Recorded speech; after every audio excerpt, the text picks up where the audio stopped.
الرحمن الرحیم الحمد للہ وکفى والصلاة والسلام علی نبی محمد المصطفیٰ اما بعد فاعوذ باللہ من الشیطان الرجیم بسم اللہ الرحمن الرحیم کل نفس ذائقۃ الموت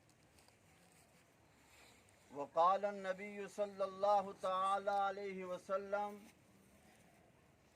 خیر الناس من ينفع الناس او کما قال النبی صلی اللہ تعالی علیہ وسلم قال تعالی فی مقام آخر ان اللہ وملائکتہ یصلون علی النبی یا ایہا الذین آمنوا صلوا علیہ وسلموا تسلیما الصلاة والسلام علیک یا سیدی یا رسول اللہ الصلاة والسلام علیک یا سیدی یا حبیب اللہ وعلی آلک واصحابک یا رحمت للعالمین۔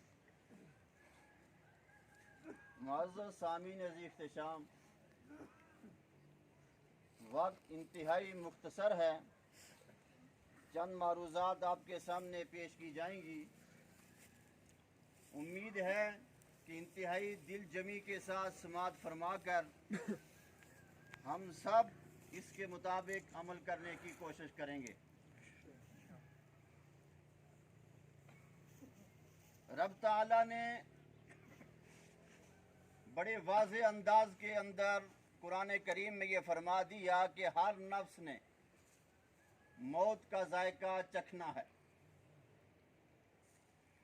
آج سے قبل بے شمار نفوس اس ذائقے کو چکھ چکی ہیں اور صبح قیامت تک یہ سلسلہ جاری اور ساری رہے گا۔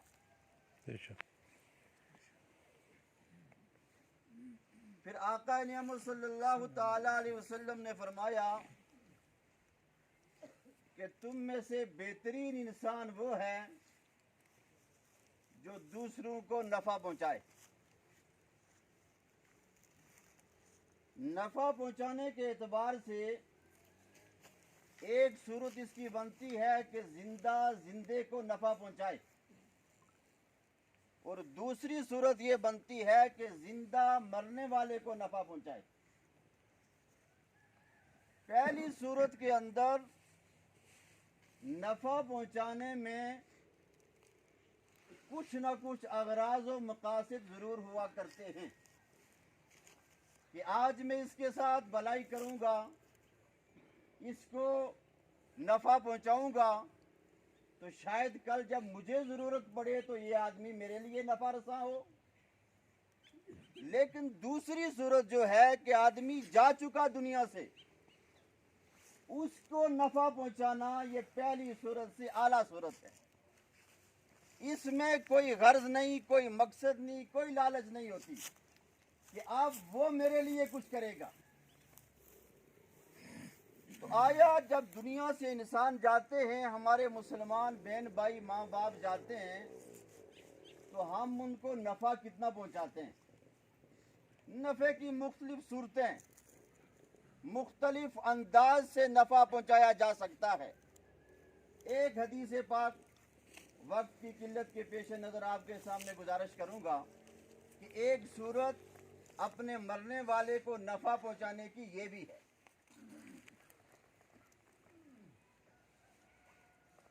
حدیث پاک کے اندر آتا ہے کہ سعید بن عبداللہ رضی اللہ تعالیٰ عنہ بیان کرتے ہیں کہ ہم ابو امامہ رضی اللہ تعالیٰ عنہ کے پاس اس وقت گئے جب وہ حالت مرگ میں تھے۔ انہوں نے ہمیں یہ کہا کہ میرے ساتھ وہ معاملہ کرنا کہ جو معاملہ رسول اللہ صلی اللہ علیہ وسلم نے مردوں کے ساتھ کرنے کا ہمیں حکم دیا ہے۔ ابو امامہ رضی اللہ تعالیٰ عنہ کیا کہتے ہیں، کیا وصیت کرتے ہیں زندہ لوگوں کو اور صحت مند لوگوں کو کہ میرے ساتھ چونکہ میں حالت مرگ میں ہوں تو میرے ساتھ مرنے کے بعد آپ نے وہ معاملہ کرنا ہے جو رسول اللہ نے مردوں کے ساتھ کرنے کا حکم دیا ہے۔ پھر آپ نے فرمایا کہ آقا نعمت صلی اللہ تعالی علیہ وسلم نے ارشاد فرمایا کہ جب تم میں سے کوئی آدمی دنیا سے چلا جائے، فوت ہو جائے، تم اس کو دفنا چکو، دفنانے کے بعد اس کی قبر کے اوپر مٹی دے کے مٹی برابر کر چکو، تو ایک شخص اس کے سرہانے کھڑا ہو جائے، کھڑا ہونے کے بعد وہ میت کا نام لے اور اس کی والدہ کا نام لے، یا فلاں بن فلانا، میت کا نام، اس کی والدہ کا نام۔ حضور نے فرمایا وہ سنے گا ضرور لیکن جواب نہیں دے گا میت۔ پھر میت کو دوسرا جب اعلان کرے گا باہر والا کہ یا فلاں بن فلانا، اس وقت وہ قبر کے اندر سے اٹھ کے میت بیٹھ جائے گی۔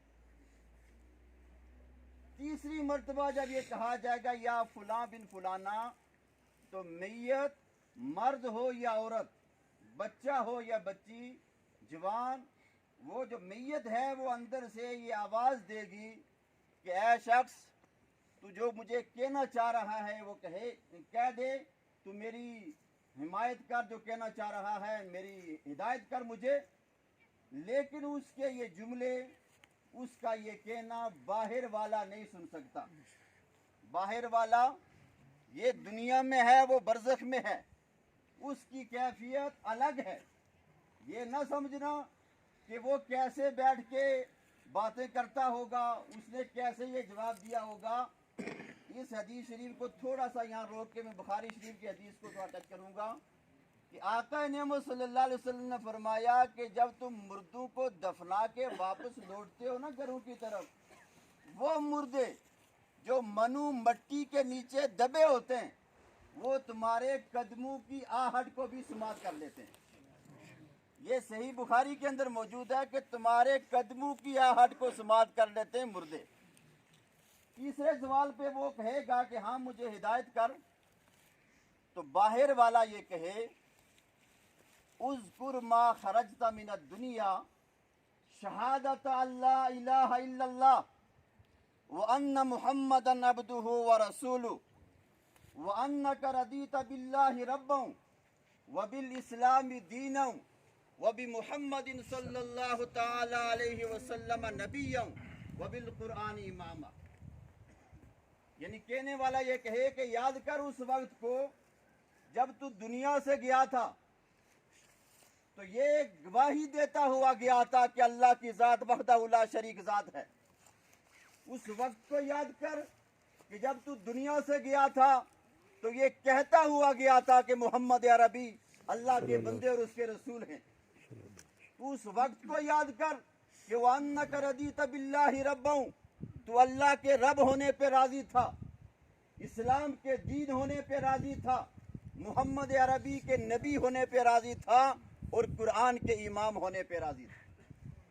جب باہر والا یہ باتیں تلقین کرے گا میت کو، تو فرشتوں میں سے منکر اور نکیر میں سے ایک دوسرے کا ہاتھ پکڑ کے یہ کہے گا بھائی چلو اس سے کیا سوال کریں کہ باہر والے نے سارے سوالات کے جوابات اس کو بتا دیے۔